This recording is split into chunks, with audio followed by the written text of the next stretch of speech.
Kung ano yung nakalagay sa teleprompter, yun ang babasahin mo. Yan. Okay lang ba yun? Okay na po, kakasa tayo dyan. Game, try natin.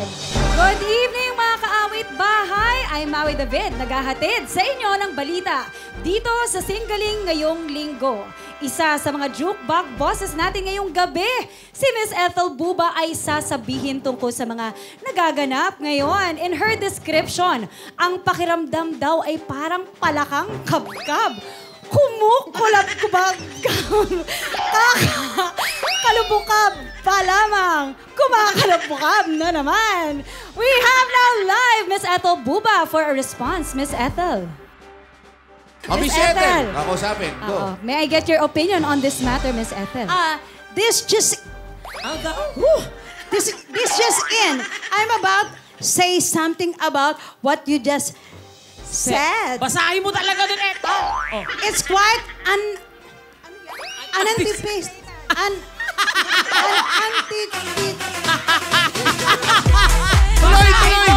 Tuloy! Unanticipated. Unanticipated. That my participation here is required during jet statues case. Statue kwe.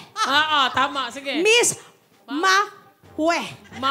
Maui auspiciously triumphed in conquering the challenge. Indeed, a true inspiration to all kaawit bahays out there. Diyan po nagtatapos ang pagbabalita. Once again, ako naman po, si Maui David. Pero, bago ang lahat, tawag natin sa ating sports. Balita, andito naman, pasok, Miss Nina. Gusto pakita mo yung damit? Pinapakita Sayang lahat. kasi yung mga wardrobe. Ulitin mo rin ang kanyang sinabi. ko. Okay. Grabe, atrocities. Ano ba to? Nina's version. This just in. I'm about to say something about what you just said. It's quite unanticipated that my participation here is required, jarring yet statuesque. Miss Maui auspiciously triumphed in conquering the challenge. Indeed, a true inspiration to all kaawit bahays out there. Ganon. Ergo, for a fact, we know you will make this night memorable. Also, I would like to acknowledge that in what I'm reading, the oratorical sonorosities are far too pleonastic for my acute proclatives toward aphorism. Ganon, Ethel. Ganon pala yun! Ethel, mali. Ang dali lang naman pala nun! Bakit ka nahirapan? Dapat pala parang kumakanta ka lang pala. Binasa ko kasi.